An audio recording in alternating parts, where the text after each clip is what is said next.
Once again, we are relying on the GOAT to do GOAT things. We need to get rid of this Galarian Stunfisk and the Scrafty in the back. We shield up a Rock Slide, and here's time for the 5-head play. We need to get to back-to-back moves. They will not shield this up. They will put all their chips on Scrafty. The undercharge is a beauty. Will we get counted down? Will we make the back-to-back moves? Shadow Swampert, you absolute fucking monster. First Hydro Cannon draws the shield. The second Hydro Cannon is going to be more than enough to KO. So today, we're back at it with a throwback challenge. So if you look to the left, the team I am using is my Season 1 team. This team was pretty damn good back in the day. However, it no longer is that meta relevant. Things like Talonflame now absolutely destroy Articuno. It's also had a nerf as Ancient Power now has less chance of a boost.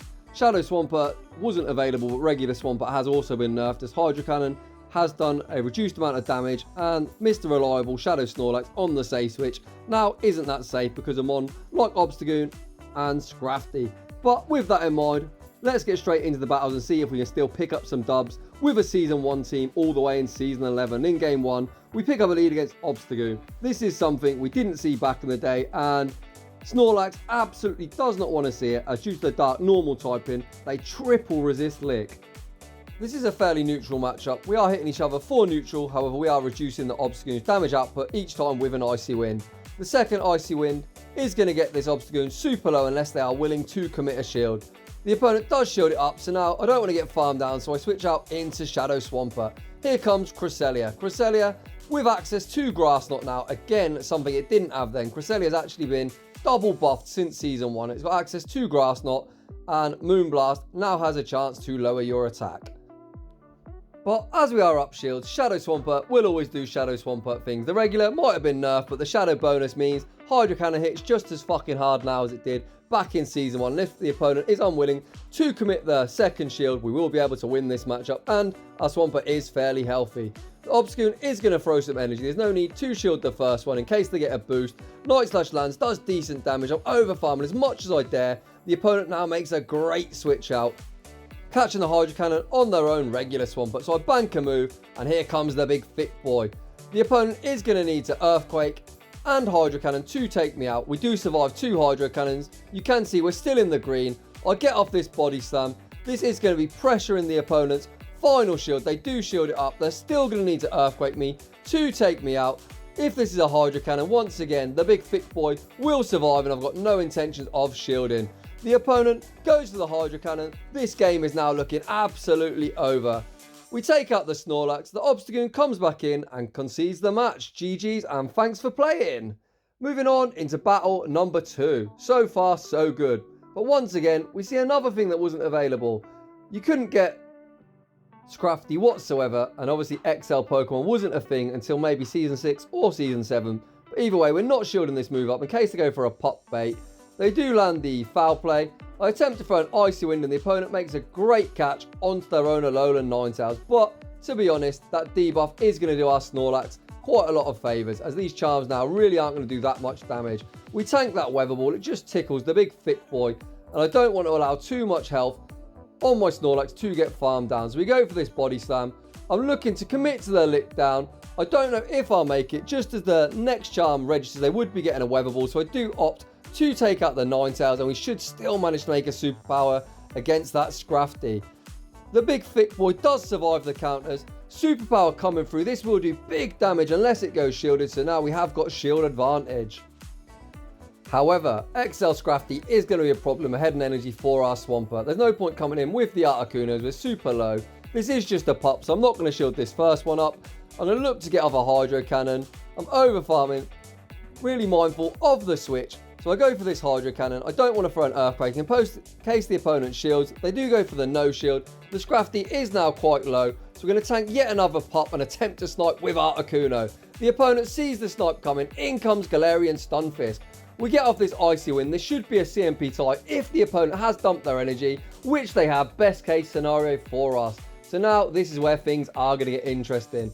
Shadow Swampert is going to need to get to 2 moves on the Scrafty. This is just a Rock Slide. I am going to shield this up, and now it's time for the 5-head plays. We know they're not going to shield this Galarian Stunfisk, so I'm going to go for an undercharge, trying to get 1 more or 2 more mud shots.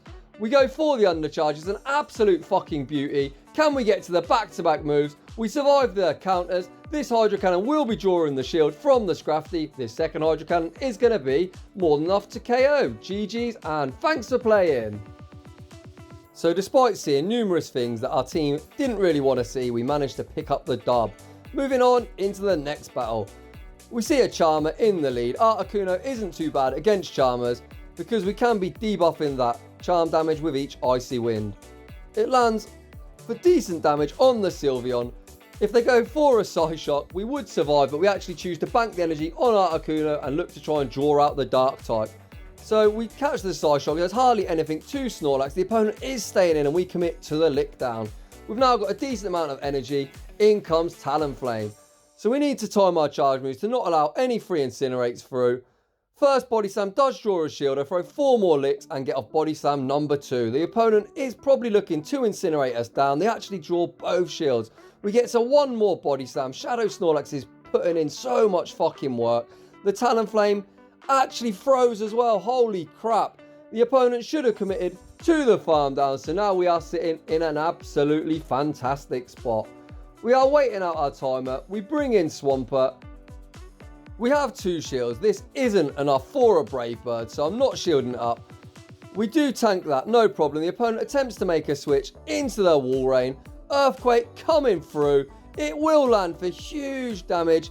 I'm now looking to sack the Articuno. Unfortunately, I'm unsuccessful. We did desync. We're both using 2 turn moves. I should have been allowed to switch out. However, I now sack the Articuno on the second attempt. If they go straight for all the bubbles, it should take us out. We're at the Ancient Power. You can see my phone is on charge and I don't hit all the bubbles. So this now puts us in a rough spot. Holy crap. Are we going to throw this game? We're now going to be forced to shield this up. We should still be able to mud shot down, and we've got a Hydro Cannon good to go for the Talonflame. But as I was getting a whole load of notifications, I'm going for the BM Earthquake because I absolutely hate Talonflame, and that is a good game. So once again, Walrein is another core breaker for this team, and this time we see it in the lead. Not fantastic. I'm going to save switch into Snorlax, which is actually my best response. Swampert can hang with the Walrus if it lands an Earthquake, but we are taking neutral from all of the Ice type damage because of our ground subtyping. The opponent is staying in. I'm trying to be really mindful of them attempting to catch a superpower on a Ghost type. I throw in the middle of the Powder Snow animation, so we do get the superpower off. The opponent chooses to shield. We're firing off the back-to-back. This second superpower, now debuff, will not KO, but it still lands for huge damage. The opponent is trying to farm us down. They just about make it. They are now loaded full of energy. I don't really want to reveal my third Pokemon, so we're going to come in with Articuno and attempt to double resisted Ice Shard down, as water and ice both resist ice. The opponent switches out into Talonflame, so here comes Swampert. We really don't want to get hit with a Brave Bird. I think they're going to Flame Charge bait me, but I decide to play it safe. We're now going to fire off this Hydro Cannon.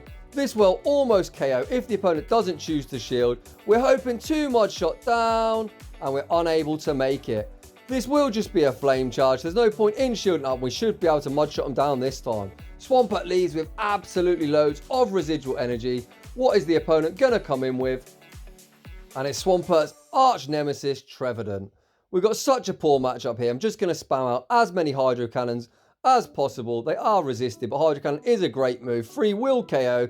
The opponent now switches out into Walrus. We've got no intentions of shielding this up. We tank the move. We're going to come in with our Articuno. We're looking to Ice Shard down once again. I'm still refusing to shield this move up. We're hoping to Ice Shard down before they make another Icicle Sphere. Can we make it? Yes, we can. We're going to throw the Icy Wind immediately to lower the Trevenant Shadow Claw damage.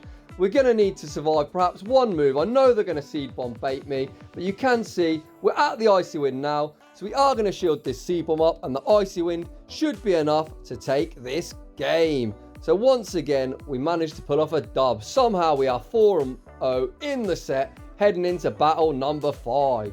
We see another absolutely dreadful lead. Defense Deoxys can hit Articuno for double super effective with Rock Slide. So I come into Snorlax to attempt to catch the move, and we are unsuccessful. And here comes Scrafty. This is one of the reasons why Snorlax isn't a great safe switch in this current meta.